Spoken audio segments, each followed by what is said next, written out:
और जितनी भी आत्माएं उस समय स्वीकृति दी थी सभी कबीर साहब ने उनके नंबर नोट किए, और जिसने सर्वप्रथम सहमति दी थी उस आत्मा का भी नंबर नोट किया, और ब्रह्म से कहा कि ब्रह्म आप जाओ अपने लोक में, अब इन सभी आत्माओं को मैं विधिवत तेरे लोक में भेजूंगा। ऐसा कहकर के सतपुरुष ने अपनी शब्द शक्ति तय उस प्रथम स्वीकृति देने वाली आत्मा को एक लड़की का रूप बना दिया, और उसके अंदर एक शब्द शक्ति दे दी, और हम सभी जीवात्माओं को उसे प्रकृति देवी भी कहते हैं, अष्टंगी भी कहते हैं, और वही महामाया भी कहलाई। यहाँ 21 ब्रह्मांड की इस देवी को उत्पन्न किया, अर्थात उस आत्मा का लड़की बनाया। फिर हम सभी आत्माओं को जो 21 ब्रह्मांड में आए हुए हैं उसके अंदर प्रवेश कर दिया, इस लड़की के शरीर में, प्रकृति देवी के शरीर में, अर्थात इसको अद्धा माया भी कहते हैं। और यही आगे चलकर त्रिदेवों की माता कहलाई। प्रवेश कर दिया और कहा कि बेटी तेरे को मैंने शब्द शक्ति दे दी है, और जितने भी जीव काल कहे ब्रह्म कहेगा तू बना देना। एक बार मुख से उच्चारण करेगी उतने ही नर और मादा ये जोड़े उत्पन्न हो जाएंगे। अपने पुत्र सहजदास से कहा, सहजदास जाओ अपनी बहन को उस ज्योत स्वरूपी निरंजन के पास छोड़ आओ, और उसको बताना कि इस लड़की को, इस प्रकृति देवी को, अद्धा माया को मैंने शब्द शक्ति दी है, ये जितने जीव तू कहेगा ये बना देगी। और जितनी आत्माओं ने स्वीकृति दी थी वो सभी इसके अंदर प्रवेश कर रखी हैं।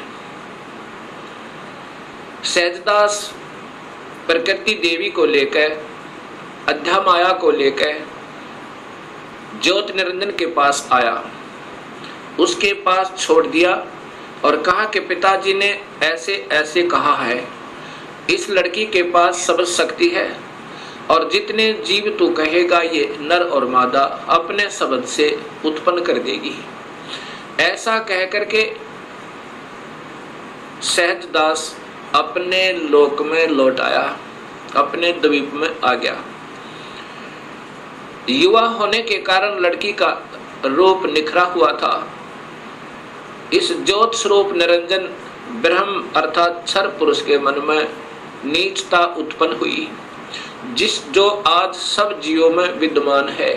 वही व्यक्ति, वही प्रक्रिया, वही ये बुरी आदत युवा लड़की को देखकर उसके साथ बद व्यवहार करने की चेष्टा इस क्षर पुरुष ने अर्थात ज्योत स्वरूपी निरंजन ने की। लड़की ने, प्रकृति देवी ने कहा कि ज्योत निरंजन तू होश में आ जा, तू और मैं एक ही पिता की संतान है।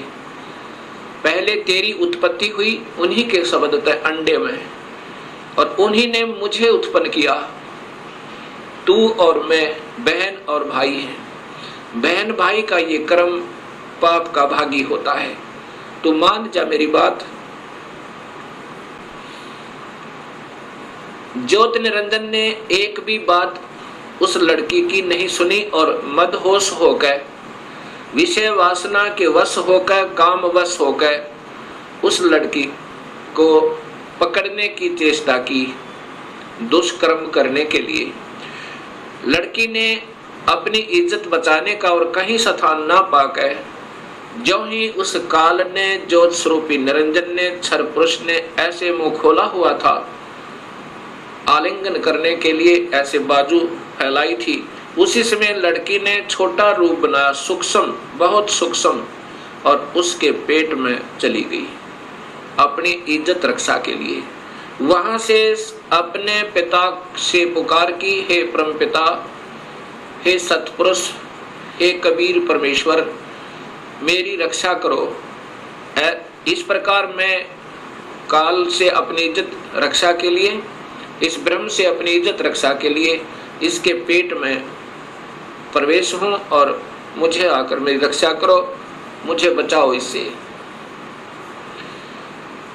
उसी समय कबीर परमेश्वर ने अपना ही दूसरा रूप अपने पुत्र योग संतायन अर्थात योग जीत, उसे जोग जीत भी कहते हैं, योग जीत का रूप बनाकर काल के 21 ब्रह्मांडों में प्रकट हुए और कहा कि ज्योत स्वरूपी निरंजन तूने जुल्म कर दिया, आपने ये ऐसा जुल्म कर दिया, ऐसे कर्म करने वाले पाप आत्मा को इस सच्चे लोक में ये श्राप, ये कर्म, ये पाप लगता है कि 1 लाख जीवों का, मनुष्य शरीरधारी जीवों का रोज आहार करेगा और 1.25 लाख की उत्पत्ति करेगा।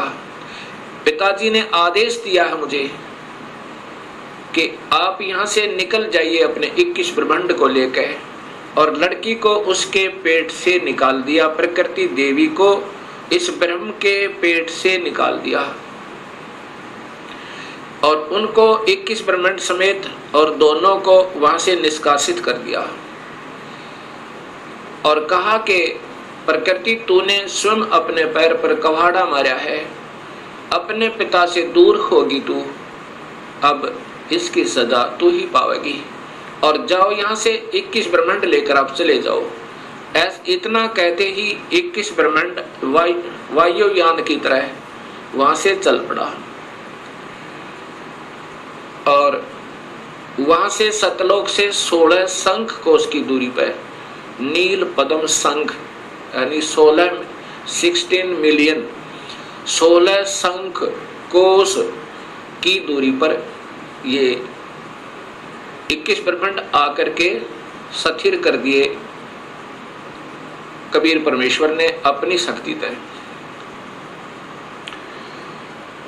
अब इस ज्योत स्वरूपी निरंजन के मन में फिर यही नीचता फिर उठी और कहा कि अब मेरा कौन क्या बिगाड़ सकता है, अब मैं मनमाना करूंगा।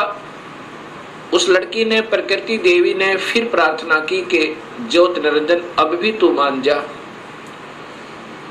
पहले तो आप और मैं एक ही पिता की संतान हैं और दूसरे मैं तेरे पेट से होकर आई हूं, ये कर्म अब मैं तेरी बेटी बन गई।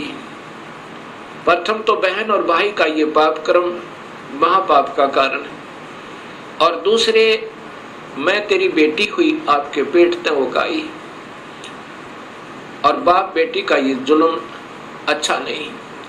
मान जा मेरी बात, मेरे पास सब शक्ति है पिताजी की दी हुई और जितने जीव तू कहेगा मैं बना दूंगी।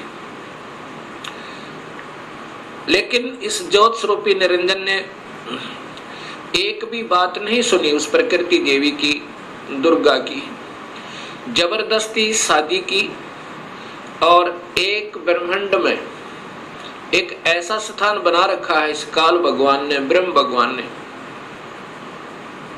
वहां पर ब्रह्मलोक कहते हैं उसको। उस ब्रह्मलोक के अंदर इसने 3 स्थान बना रखे हैं, एक रजोगुण प्रधान, एक सतोगुण प्रधान और एक तमोगुण प्रधान। जब ये सतोगुण रजोगुण प्रभावित क्षेत्र में इस दुर्गा को अपनी पत्नी के रूप में रखता हुआ वहां रहता है, उस समय जो पुत्र की उत्पत्ति होती है उसका नाम ब्रह्मा रख देता है, उसको रजोगुण बना देता है। उसके बाद ये दोनों उस स्थान पर आ जाते हैं जो सतोगुण प्रभावित होता है। वहां पर जो पुत्र उत्पन्न होता है उसके अंदर सतोगुण आ जाते हैं, उसके अंदर सतोगुण आ जाते हैं और उसका नाम ये विष्णु रखते हैं। तीसरे स्थान को तमोगुण प्रभावित बना रखा है, वहां रहकर अब इसी प्रकृति देवी दुर्गा के साथ जो पुत्र उत्पन्न करता है उसका नाम रुद्र शंकर शिव रखता है। ऐसे ही हर ब्रह्मांड के अंदर इस काल भगवान ने, ब्रह्म भगवान ने ये ब्रह्मलोक बनाए हैं और वहां पर ये ऐसे ही कुछ समय के लिए प्रकृति देवी को अपने साथ रखता है और उसके बाद वहां से अंतर्ध्यान हो जाता है। अब जब इसने इस लड़की को, प्रकृति देवी को बदनजर से देखा था और ये लड़की प्रकृति देवी ने इसके पेट में शरण पाई थी, ज्योत निरंजन के पेट में, और फिर सतपुरुष ने अपने पुत्र जोगजीत का रूप बना करके आकर उसको निकाला था। उस दिन से इसका नाम काल पड़ा। कहा था कि आज से तेरा नाम काल होगा और 1 लाख जीवों का, मनुष्य शरीरधारी प्राणियों का रोज आहार करेगा और 1.25 लाख की उत्पत्ति किया करेगा। ये वहां पर सतलोक के अंदर ऐसा दुष्कर्म करने वाले को स्वतः पाप लग जाता है। अब ज्योत स्वरूपी निरंजन काल ने अपनी पत्नी से कहा कि मैं ऐसे स्थान पर रहूंगा जहां पर कोई नहीं आ सकता और आज के बाद मैं किसी भी 20 ब्रह्मांड के अंदर किसी भी व्यक्ति को, किसी भी प्राणी को आकार रूप में दर्शन नहीं दूंगा। मुझे निराकार समझा करेंगे, लेकिन मैं अपने वास्तविक रूप, काल रूप में अपने 21वें ब्रह्मांड में रहा करूंगा। वहां पर कोई नहीं आ सकता, ना ब्रह्मा आ सकता, ना विष्णु आ सकता, ना शिव आ सकता, और ना ही कोई वेदों में के अनुसार साधना करने वाले साधक आ सकते। मैं वहां रहा करूंगा और सर्व कार्य मैं गुप्त रूप से किया करूंगा। तब प्रकृति देवी ने कहा कि निरंजन मैं तेरे वश होगी, अब कुछ भी नाच नचा। इतने बड़े ब्रह्मांडों को, इन 20 ब्रह्मांडों को मैं कैसे चलाऊंगी एक स्त्री की जाति, और तू मुझे छोड़कर जा रहा है, कहता मैं आज के बाद किसी को दर्शन नहीं दूंगा। तब ज्योत स्वरूप निरंजन अर्थात इस काल भगवान ने, ब्रह्म ने कहा कि प्रकृति चिंता ना करे, जो कुछ भी करूंगा वो मैं ही करूंगा। तुम तो निमित्त मात्र होगे और ये बच्चे ब्रह्मा विष्णु महेश ये भी केवल निमित्त होंगे। इन सब का रिमोट मेरे पास होगा, सब कार्य मैं करवाऊंगा, तू चिंता मत कर। और जब ये बच्चे थोड़े से सियाने हों, इनको अचेत कर देना। जब ये बाल अवस्था से ऊपर उठे, इनको अचेत कर देना और मेरा भेद मत बताना। ये समझ लेना ध्यान से, अगर मेरा भेद तूने इनको बताया तो मेरे से बुरा नहीं होगा। ऐसे उसको डरा धमका दिया। इस प्रकार ये काल उसके बाद निराकार कहलाता है, लेकिन ये आकार में अपने उस काल लोक में विद्यमान रहता है। जब ये बच्चे ब्रह्मा विष्णु महेश सियाने हुए, तब तक इनको अचेत रखा गया। जब ये सियाने हुए, उसमें ब्रह्मा को कमल के फूल पे, विष्णु को शेष सैया पे और शिव को एक कैलाश पर्वत पे इनको बेहोश रखा हुआ था और फिर वहां पर सचेत कर दिया। सबसे पहले ब्रह्मा को कमल के फूल पे इसी स्वयं ब्रह्म ने, काल ने अपने ही नाभि से एक कमल प्रकट किया। वो महाविष्णु, महाब्रह्मा, महाशिव रूप में, 3 रूप में ब्रह्मलोक में रहता है, हर ब्रह्मांड के अंदर। उस समय ब्रह्मा को उस कमल के फूल पर रख दिया। ब्रह्मा को ये नहीं मालूम कि मैं कहां से उत्पन्न हुआ, कौन मेरा माँ है, कौन मेरे पिता है। उसके बाद आकाशवाणी हुई कि तुम तप करो। ब्रह्मा ने 1000 वर्ष तक तप किया। फिर आकाशवाणी हुई कि सृष्टि करो। तब ब्रह्मा ने सोचा कि मैं काहे की सृष्टि करूं, सब जगह जल ही जल है। कहीं पृथ्वी दृष्टिगोचर नहीं हो रही है।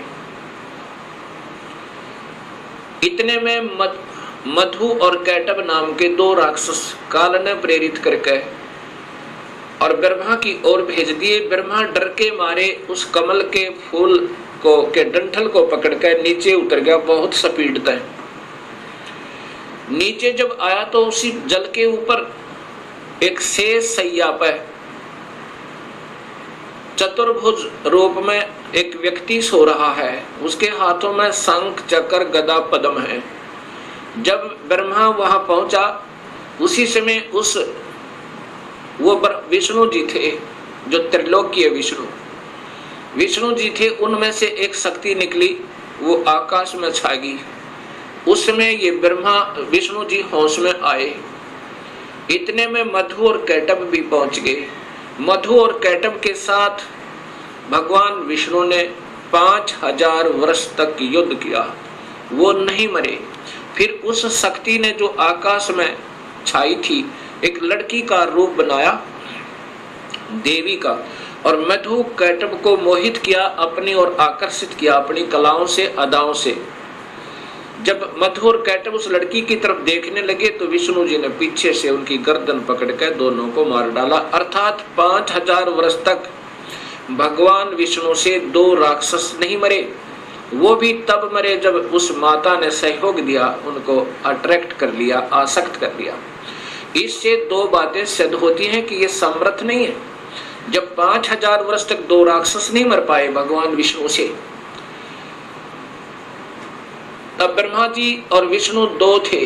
इतने में रुद्र अर्थात ये शिव भी वहीं प्रकट हो गया।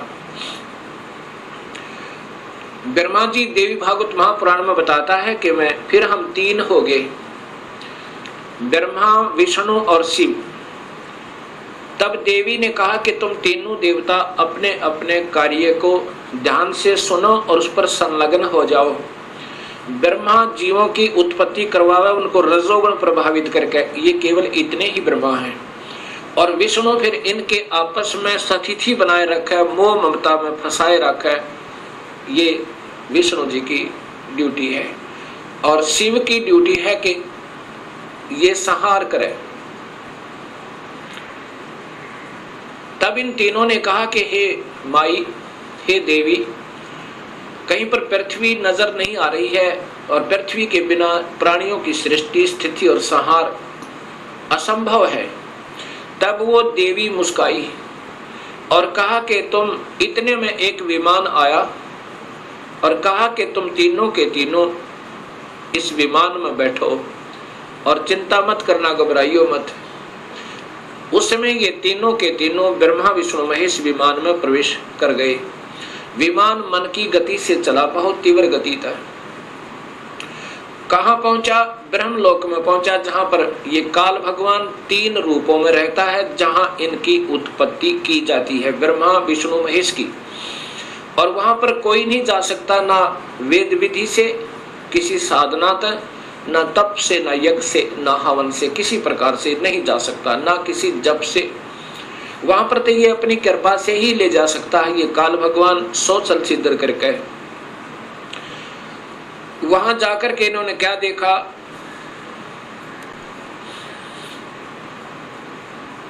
एक इंद्र देखा वहां पे, क्योंकि वो महास्वर्ग के अंदर एक महा इंद्र है। उसके बाद फिर आगे विमान गया, वहां एक ब्रह्मा देखा।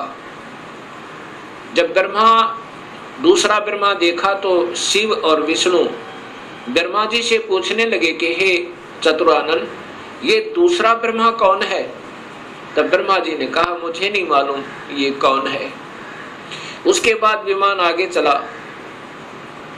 फिर क्या देखा कि एक त्रिनेत्रधारी भगवान शिव दूसरा देखा, जो नंदी वृषभ पर सवार थे, हाथ में त्रिशूल लिए हुए थे। उसके बाद इनका विमान आगे चला। वहां पर क्या देखा कि एक विष्णु और थे, और वहां बहुत सुंदर विशाल लक्ष्मी का एक भवन था, उसमें बहुत ऐश्वर्य के साधन उपलब्ध थे। उसके बाद विमान आगे पहुंचा। कहां गया? एक माई बैठी थी, जिसके शरीर में जैसे हजारों बिजलियां चमक रही हो, इतना तेज था, इतना नूर था, और वो प्रकृति देवी थी। ये ब्रह्मा विष्णु महेश की माँ थी, माँ है जो इन्होंने देखी। विमान वहां रुका, देवी एक विशाल भवन के अंदर विराजमान थी। तब उसने कहा कि तुम तीनों के तीनों जहाज से नीचे उतरो। हम नीचे उतरे। ब्रह्मा विष्णु महेश, ब्रह्मा बता रहा है देवी भागवत महापुराण में, नीचे उतरे। तब विष्णु जी ने ध्यान से देखा और कहा कि ये तो अपनी माँ है। इस माई के दर्शन मैंने किए थे जब मैं बालक था, छोटा सा था। जब मैं बालक था, छोटा सा था, तब मैंने इस माई के दर्शन किए थे। इससे सब सिद्ध है कि इनका जन्म है और ये तीनों की माँ है। तब ब्रह्मा विष्णु और शिव ने तीनों ने स्वीकार कर लिया कि ये ही अपनी जननी है। तब शिव जी कहते हैं, हे माता, जब आप ब्रह्मा को उत्पन्न करने वाली आप हैं, विष्णु भी जब आपके बालक हैं, तो ये तीसरा भी आप ही का बच्चा है। आप ही हमें गुप्त भेद नहीं बता रहे थे, अब हमने आप ही की कृपा से ज्ञान हुआ। अब इसका प्रमाण आपको सबसे पहले देवी भागवत महापुराण में देता हूं। पहले आपको देवी भागवत महापुराण से प्रथम शिव पुराण को दिखाता हूं, उसके बाद फिर आपको देवी भागवत महापुराण दिखाऊंगा। और ये शास्त्र पहले से उपलब्ध थे, कोई आज नए नहीं बनाए इस दास ने, क्योंकि जितने हमारे अभी तक शास्त्र विद रहे वो अल्पज थे, अधूरे ज्ञान युक्त थे, वो उनको इस सत्य मार्ग का पता नहीं था। इसलिए हमारे सभी पूर्वजों को भूत बना दिया गीता विरुद्ध साधना करवा के, और पितर बनवा दिया गीता विरुद्ध साधना करवा के। गीता में लिखा है कि देवी देवताओं की पूजा मत करो, ब्रह्मा विष्णु महेश की पूजा तक भी नहीं करनी है, तीनों गुणों की भक्ति नहीं करनी है। केवल ब्रह्म से प्रारंभ होती है भक्ति, और पूजा करनी है केवल पूर्ण ब्रह्म की। अब मैं आपको देवी भागवत, पहले आपको शिव महापुराण दिखाता हूं।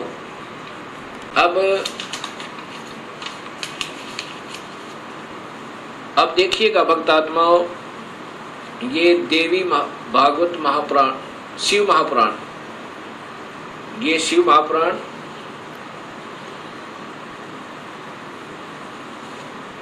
इसके अंदर आपको पता चलेगा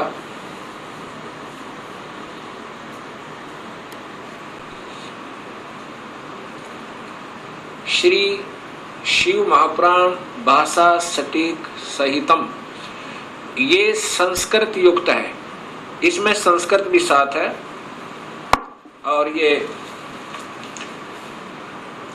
शिवा भाषा टीका टीकोत्तम, टीकाकार है डॉक्टर ब्रह्मानंद त्रिपाठी,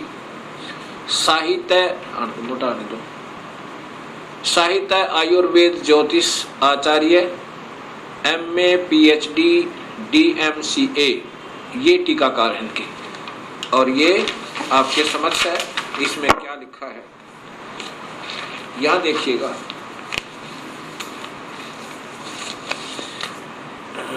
यहां से पढ़िएगा, ये संस्कृत है और ये हिंदी आपको दिखाना चाहूंगा। प्रलय काल में, इधर से लो, पीछे लाओ।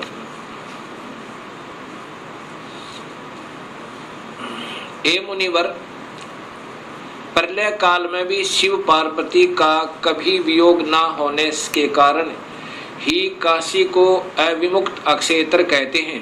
प्राचीन काल में शिवजी ने इस अक्षेत्र का नाम पहले नंदनवन और बाद में अविमुक्त रखा था। हे देवर्षि नारद, आनंद वन में रमण करते हुए शिव पार्वती के मन में इच्छा हुई कि किसी दूसरे पुरुष का निर्माण किया जाए, जिसके ऊपर अपने इस महासागर को डालकर हम दोनों स्वच्छंद होकर वैराग्य धारण कर केवल काशीपुरी में निवास कर सकें, वही सदा सब कुछ करे, वही रक्षा करे, वही अंत में वही रक्षा करे और अंत में मेरे अनुग्रह से वही सृष्टि का संवरण भी करे। चिंता रूपी लहरों से चलायमान चिंता रूपी समुद्र को बटोर कर रजोगुण रूपी विदुम से विस्तृत करे। अब यहाँ देखिएगा, ये ना अपने हिसाब से लगा रखेंगे। ऐसे विचार कर उस सर्वव्यापक भगवान ने उस पराशक्ति के 10वें अंग, ये 10वां अंग देखिएगा, ये ध्यान रखना, 10वें अंग अर्थात योनि में सुधार रूपी आवास का प्रयोग किया। ये दिखाना चाहते हैं आपको कि ये कहना क्या चाहते हैं हम। तब उससे तीनों लोकों में सुंदर एक पुरुष प्रकट हुआ, जो शांत एवं सतोगुण से युक्त था, गंभीरता में समुद्र के सम्मान तथा अक्षमावान था। हे मुनि, वह पुरुष इंद्र लक्ष्मणी के सदृश कांति वाला, अर्थात ये था कौन, ये देखिएगा नीचे। शिवजी ने कहा, उस जो पुत्र उत्पन्न हुआ उसको कहा, सर्वव्यापक होने से तुम्हारा विष्णु यह प्रसिद्ध नाम होगा। ये देखिए जानता है, फिर देखिए, सर्वव्यापक होने से शिव ने कहा, शिवजी ने कहा सर्वव्यापक होने से के कारण तुम्हारा विष्णु यह प्रसिद्ध नाम होगा। अब इससे सिद्ध हो गया कि शिवजी से विष्णु की उत्पत्ति। एक बार फिर लीजिए,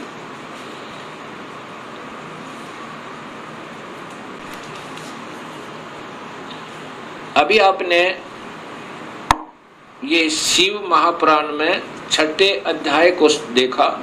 6ठे अध्याय में कि भगवान शिव से और पार्वती के संयोगता है। पार्वती कौन, ये महाशक्ति यानी शेरा वाली प्रकृति के द्वारा विष्णु की उत्पत्ति हुई। अब 7वां अध्याय, ये संस्कृत भी 7 है। अब यहाँ आगे देखिएगा, ये हिंदी देखिएगा। ब्रह्मा जी ने कहा कि विष्णु भगवान के शयन करने के बाद उनकी नाभि से एकाएक बहुत बड़ा कमल पुरुष उत्पन्न हुआ, कमल पुष्प। अब ये ब्रह्मा बता रहा है लेकिन तुक्के लगा रहा, क्योंकि स्वयं बेहोश था पहले, इसको आप ही नहीं मालूम वो कौन से विष्णु की नाभि से मिला। ये देखिएगा, उत्पन्न हुआ जिसकी नाल टनकार फूल के फूल। अब ज्यादा ना देख रही है, देखिएगा, उस सांब शिव परमेश्वर भगवान शिव ने पहले की भांति जैसे विष्णु की उत्पत्ति की थी, दुर्गा और काल के संयोग तय पहले की भांति अपने दाहिने अंग से मुझे उत्पन्न किया।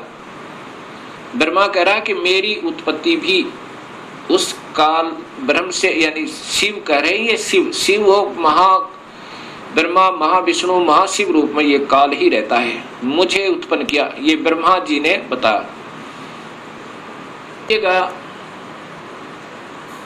कई भक्तात्मा कहते हैं कि जो गीता प्रेस गोरखपुर से प्रकाशित पुस्तकें हैं वही विशेषकर आम भक्त समाज उनको सत्य मानता, एथेंटिक मानता है।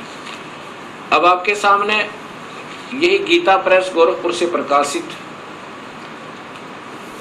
ये पुस्तक दिखाते हैं, शिव महापुराण।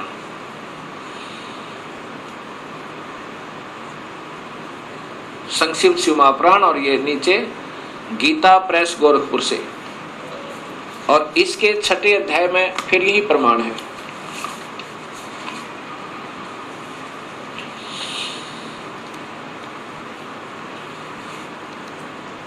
अब इसी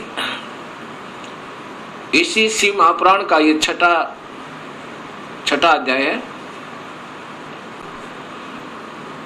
ये शिव महापुराण अध्याय नंबर 6, उसके बीच से सुना रहा हूं, आप इसको खरीद कर देख भी सकते हो।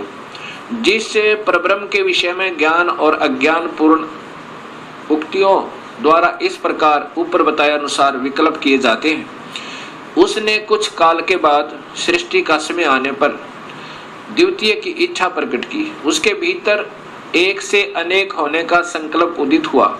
तब उस निराकार परमात्मा ने अपनी लीला शक्ति से अपने लिए मूर्ति आकार की कल्पना की। वह मूर्ति संपूर्ण ऐश्वर्य गुणों से संपन्न, सर्वज्ञानी, ज्ञानमयी, शुभ स्वरूपा, सर्वव्यापिनी, सर्वरूपा, सर्वदर्शनी, सर्वकारिणी, सबके एकमात्र, वंदनीय, सर्वदा, सब कुछ देने वाली और संपूर्ण संस्कृतियों का केंद्र थी। उस शुद्ध रूपणी ईश्वरीय मूर्ति की कल्पना करके वह अद्वितीय, अनादि, अनंत, सर्व प्रकाशक, चिंत, सर्वव्यापी और अविनाशी परब्रह्म अंतर्हित हो गया। ये काल की कलाएं हैं सारी, और ये अनजान लेखक जिनको कुछ ज्ञान नहीं, इस काल को ही सब उपमा दे रहे हैं उस पूर्ण ब्रह्म के तुल्य, जो मूर्ति रहित परम ब्रह्म है। अब यहाँ मूर्ति हो गया और फिर मूर्ति रहित भी है। अब ये काल की ही कला है, वो क्या बन गया, शिव रूप में आ गया। उसकी मूर्ति यहाँ देखो, चिंतमय आकार भगवान सदाशिव है। ये काल ही निराकार है, और यही फिर महाशिव, महाविष्णु और महाब्रह्मा के रूप में ये सब कलाएं करता है।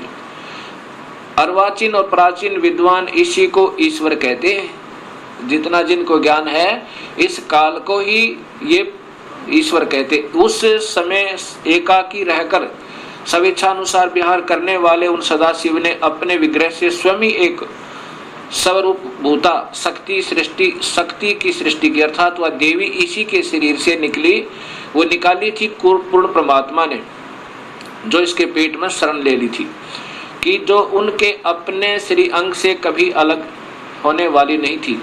उस पराशक्ति को प्रधान प्रकृति गुणवती माया बुद्धि तत्व की जननी विकार रहित बताया गया है। वह शक्ति अंबिका कही गई है, और उसी को प्रकृति, ये ध्यान से देखना भक्तात्माओं, यही देवी अध्या माया, ये प्रकृति देवी, प्रकृति सर्वोश्वरी त्रिदेव जननी, यानी तीनों देवताओं की माँ, ब्रह्मा विष्णु महेश की माता, नित्य और मूल कारण कही सदाशिव द्वारा प्रकट की गई उस शक्ति की 8 भुजाएं हैं। अब ये शब्द ही स्पष्ट हो गया कि यही प्रकृति देवी ब्रह्मा विष्णु महेश की माता है। और इसी में फिर आगे आता है कि ब्रह्मा और विष्णु की उत्पत्ति शिव से हुई। ये महाशिव काल है।